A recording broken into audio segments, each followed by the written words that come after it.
Bonjour mesdames, messieurs, nous vous disons merci pour votre fidélité. Bienvenue à ce nouveau rendez-vous du journal en français de ce mardi 27 juillet 2021, dont voici d'abord les principaux titres. Le gouvernement du Burundi devrait approcher les bailleurs pour pouvoir amorcer des négociations avec le programme COVAX afin d'aider la population à se faire vacciner contre la pandémie du Covid-19. Vous aurez l'avis d'un spécialiste de la santé publique au cours de notre journal. Et puis le chef de l'État a la responsabilité d'arrêter les disparitions forcées qui sont devenues monnaie courante au Burundi ces jours-ci. La Ligue ITK a adressé une lettre au président Ndayishimiye à ce sujet. Le nouveau projet de stabilisation permanente pour les éleveurs du Burundi se termine avec le début du mois d'octobre 2021. Les animaux ne seront plus admis à l'extérieur des étables. Voilà pour les titres.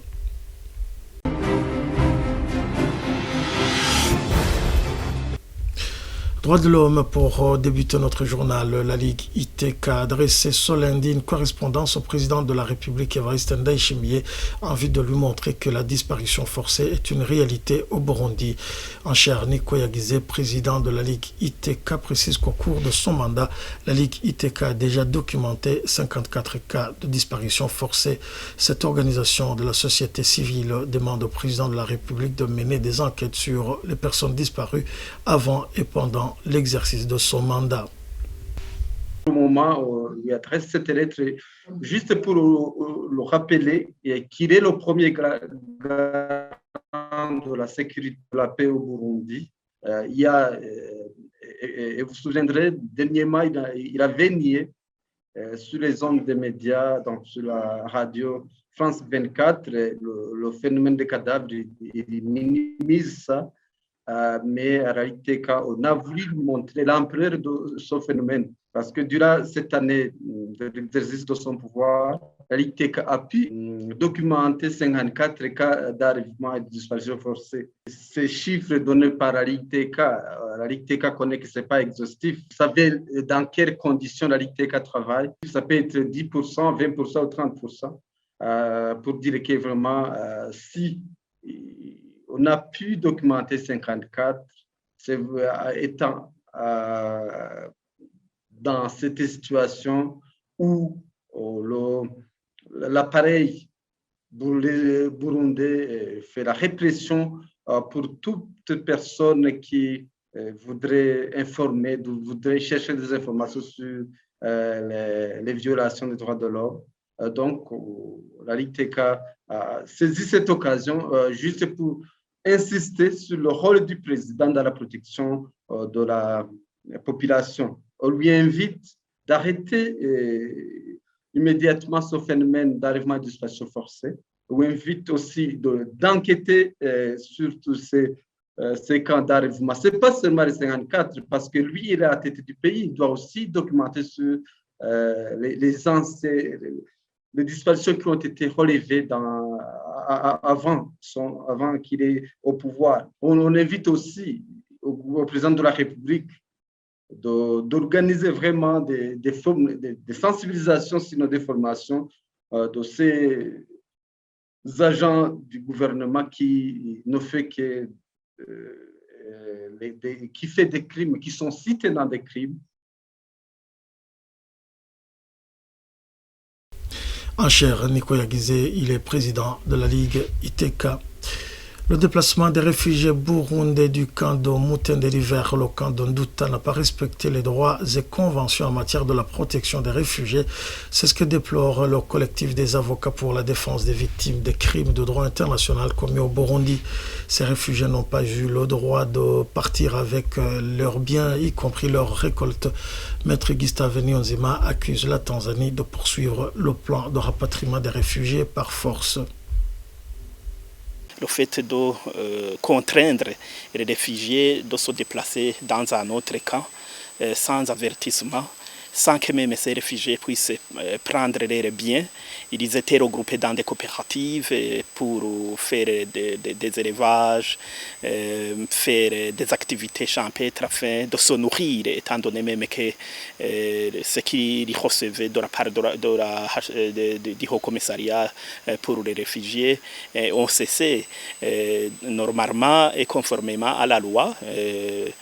si l'on s'en tient même à la Convention de Genève de 1951, il devait être préalablement averti et faire une réunion avec les responsables en charge de la question des réfugiés là-bas afin d'inventorier leurs biens, quitte à être déplacés dans le cas d'Ondouta. Ils avaient des bétails, des petits bovins, des poules, mais également ils avaient semé quelques denrées alimentaires afin d'être récoltées. Il fallait les laisser se préparer davantage afin qu'il n'y ait plus de pertes abondantes dans le chef de ces réfugiés. Or, ils ont subi une perte énorme. Normalement, c'est le gouvernement tanzanien qui devait supporter toute cette perte parce que ces réfugiés sont partis sans le droit de prendre leurs biens propres. C'est une violation flagrante de la loi internationale. Aussi, c'est une sorte de contraindre les réfugiés de retourner chez eux. Et c'est contraire à l'article 33 de la Convention de Genève de 1950, ce qu'on appelle le principe de non-refoulement. Mais ce n'est pas étonnant de la part du gouvernement tanzanien si l'on s'en tient aux bavures et aux exactions commises à l'endroit des réfugiés. Mais il y a des cas de disparition forcée, des assassinats ciblés. Et ça nous montre qu'il y a l'anguille sous roche et ça nous montre aussi que c'est le gouvernement tanzanien qui contraint toujours les réfugiés burundais à rentrer chez eux par force, ce qui est une violation flagrante de la loi internationale. Santé pour continuer notre journal. Les raisons économiques seraient à l'origine du refus de recevoir les vaccins au Burundi, celle avancée par le gouvernement du Burundi comme quoi la population est suffisamment sensibilisée pour se protéger et lutter ne tiennent pas debout. C'est ce qu'indique le spécialiste en santé publique en cas d'urgence comme Konakuze. Il précise que pour collaborer avec le programme COVAX de l'Organisation mondiale de la santé, il faut un engagement qui va avec un certain montant. Comme Konakuze conseille le gouvernement du Burundi d'approcher les bienfaiteurs pour lui venir en aide afin de protéger la population. C'est plutôt les problèmes politico-économiques qui se jouent actuellement au Burundi plutôt que l'ignorance de ces mesures de lutte. Et ces mesures politico-économiques peuvent être de plusieurs sortes. Et ça peut ne pas essayer de ne pas dépenser trop. Et si le pays n'a pas l'argent, n'a pas de budget suffisant et qu'il ne veut pas l'exprimer, il va se faufiler et se cacher derrière une politique que le monde, l'OMS, l'Organisation mondiale de la santé, juge inefficace dans la lutte contre la COVID-19. D'abord, la question, c'est que le pays d'abord s'inscrit correctement dans les directives de riposte au niveau international. Et puis, on voit bien les efforts sur le terrain, on voit bien que des efforts qui ne demandent même pas un financement sont bien suivis. Et ça, c'est déjà une base.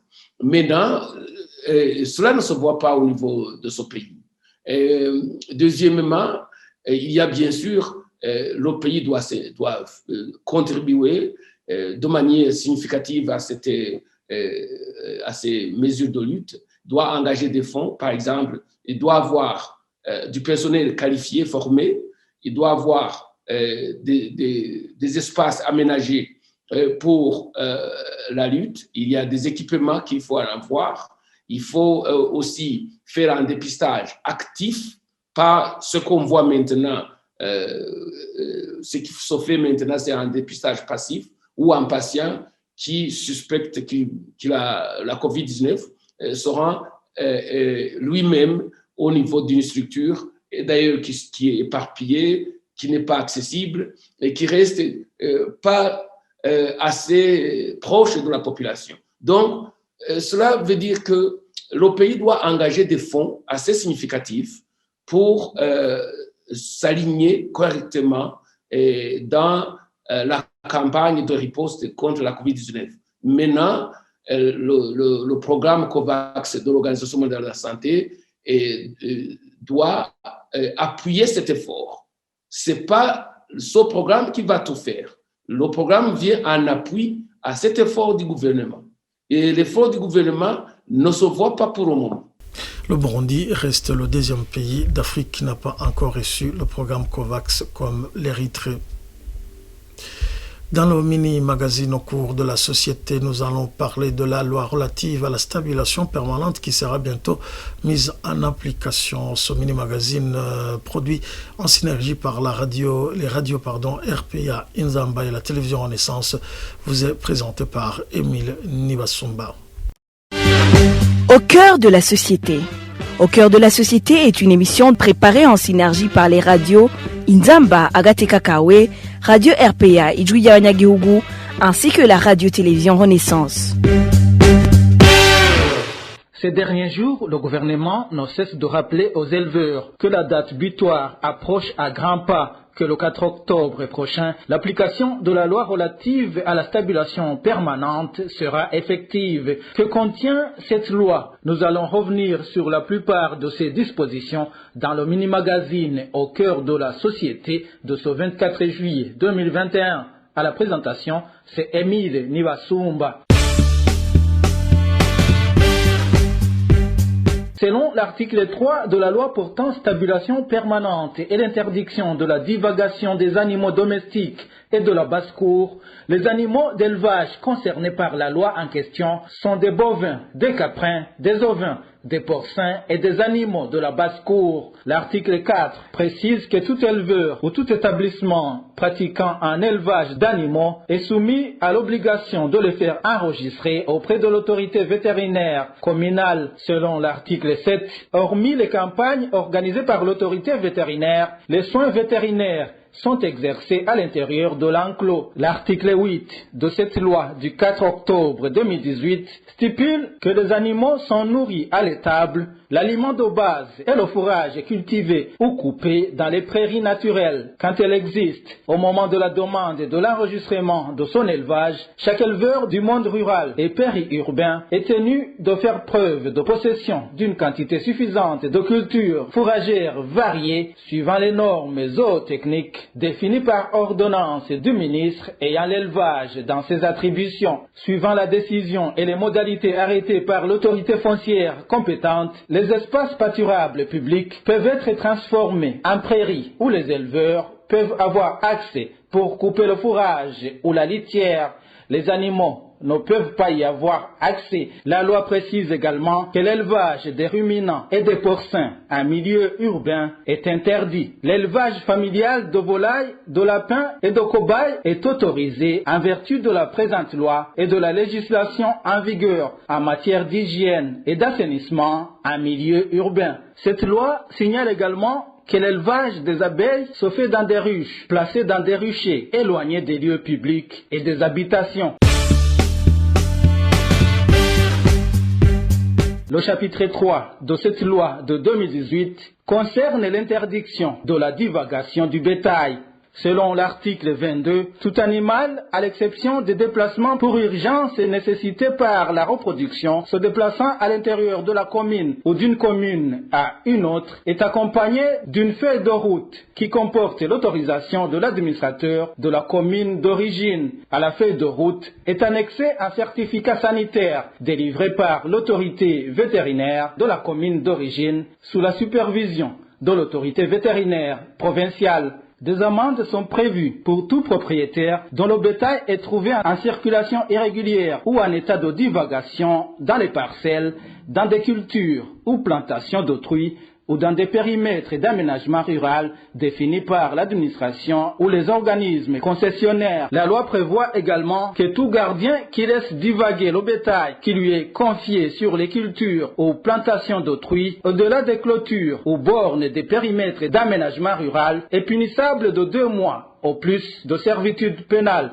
et d'une amende de 50 000 francs à 100 000 francs ou d'une de ces peines seulement. cette loi qui sera appliquée en octobre 2021 prévoit également les mesures préalables d'accompagnement. C'est notamment la vulgarisation de la loi en question, le renforcement des capacités des éleveurs et des encadreurs de l'élevage, la disponibilité et la vulgarisation de semences et fourragères, la facilitation de l'accès au crédit pour les éleveurs, la mise en place d'un fonds de subvention des intrants d'élevage, etc. Voilà, c'est par ici que nous mettons un point final au mini-magazine au cœur de la société. À la présentation, c'était Émile Niwasumba. Au revoir. C'était l'émission Au cœur de la société. Eh bien, c'est ici que prend fin notre journal. Merci de nous avoir suivis. Au revoir.